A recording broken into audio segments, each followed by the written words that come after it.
You know, America, we were a colony of England. We had to fight them for our independence. Well, Cuba was also a colony of Spain. They had to fight Spain for their independence. We had George Washington as our hero. Cuba had Jose Marti. He's also referred to as the George Washington of Cuba. There's a statue here on my right. And the reason we have a statue here to Mr. Marti in Key West is he would come here to make speeches trying to raise money for the Cuban Revolution against Spain. He was a great speaker, a poet, and a journalist. You can hear him now making one of his speeches. It is my dream that every Cuban might be an entirely free political being, as I understand the Cuban of the Key West is. Mr. Marti's statue is located here on my right in Bayview Park. Again, Bayview Park because it was on the bay before they enlarged the island. If you look out Bayview Park, everything you expect to find in the park, basketball courts, tennis courts, baseball fields, kids' playgrounds, everything out there except squirrels. We have no squirrels in Key West. Remember I told you they got to cross 42 bridges to get here? That one bridge is 7 miles long. That keeps the squirrels out. When the city bought this land here on my right for Bayview Park, they bought it in 1922 from a wealthy cigar manufacturer, Eduardo Gatto. Matter of fact, the biggest cigar manufacturer we had on the island. Mr. Gatto had a house over there where the baseball diamond is today. But the city didn't want the house, they wanted the land for the park.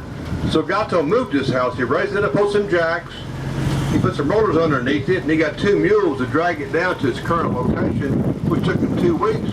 It's on the right hand side of the train. You see why it took them 2 weeks to move this big old house here, the tan house with the white trim.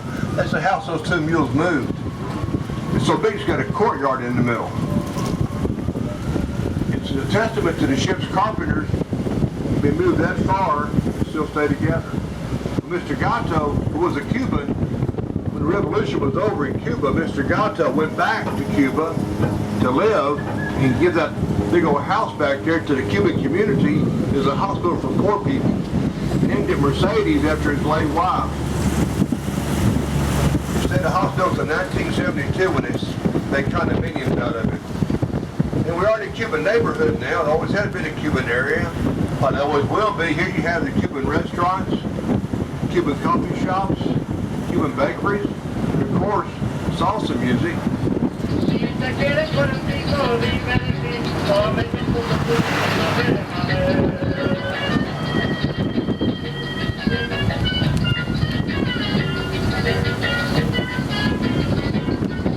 If you haven't tried Cuban coffee, I suggest you try it while you're here. It's Bucci, B-U-C-C-I, which means mouthful in Spanish. It's very robust, but very full of caffeine. It comes in a container, about like a ketchup container you get at McDonald's, a little small white cup. It comes in a little bitty white cup. Look to your right now across the street, that giant Bengal tiger over there. It's the old high school. It's an elementary school today. Back when it was a high school in 1982 though, a car dealership gave a car to that old high school, and the welding class made that mascot out of the old car. The entire tiger made out of a car parts. So they go by and check out the teeth. They were made out of spark plug. Pretty good thinking for a bunch of high school kids. Again, that tiger there's a mascot of the old high school. The new high school, we got a new mascot, of course, a 20-foot tall conch shell. Yeah, when I say the word conch, be aware it's spelled C-O-N-C-H. But it's pronounced like a conch on the head. A conch is a sea animal, it's like a big snail. It's on the bottom of the ocean.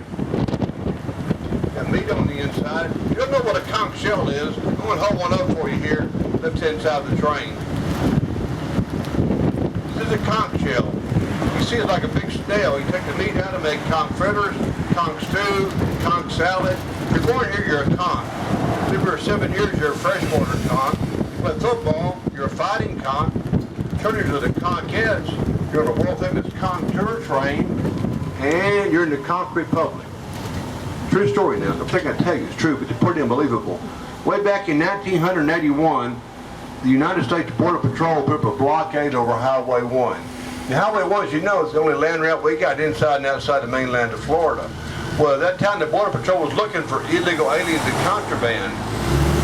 They were blockading on both sides of the highway, coming and going on Highway 1. One blockade lasted 17 miles both directions. took 5 hours to get through. Well, they killed our tourist industry because people saw those industries coming down here. So our mayor said, take the blockade down. They said no. And our mayor said, well, you're treating Cuba like a third world country and choking us off. Would you become a third world country? So Key West seceded from the Union, declared itself, what else but the Conch Republic. The very first act of the Conch Republic was to declare war with the United States. They marched out to the Naval Air Station and bombarded it with stale Cuban bread. When they ran out of bread, they surrendered. The next morning, they applied for foreign aid. And of course, no one ever did change hands. That publicity got the blockade lifted. It was the main goal in the first place. And the motto on our Conch Republic flag is, we succeeded where others failed. It's a fun place to live. Look to your left now, the White Creek Fishing Pier going out to the Atlantic Ocean. Locals call this fishing pier here the unfinished highway to Havana, because Havana, Cuba, just 90 miles that way. For you new folks just got on the train, it gets very windy out here by the ocean, so hang on to all your belongings.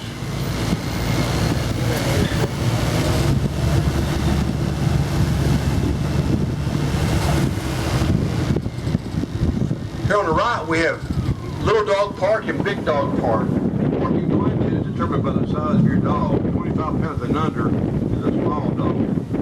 The next park next door is for the big dogs. On my left, we have Higgs Beach. Also, we got something very unusual here in Key West out there. Free parking. You don't see that very much here at all. Let me tell you about a man, Henry Flagler. If you're not from Florida, you might never heard the name Henry Flagler, but he was a partner with John D. Rockefeller in Standard Oil.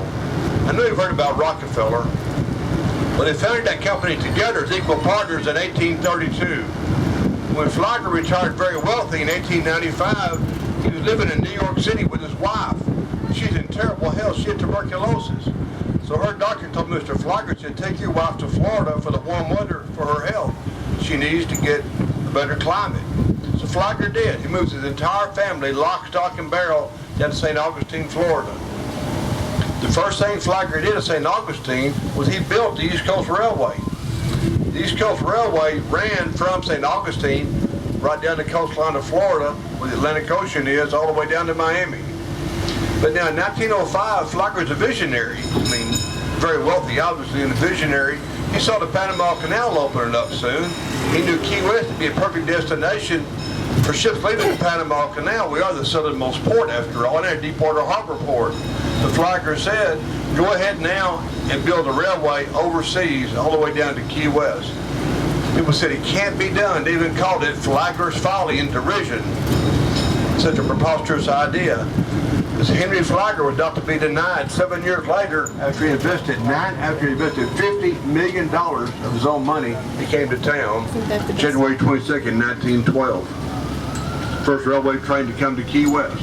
Along the way, he built nice hotels, like on my left, Casa Marina Hotel, which in Spanish is House by the Sea. It opened New Year's Eve, 1920.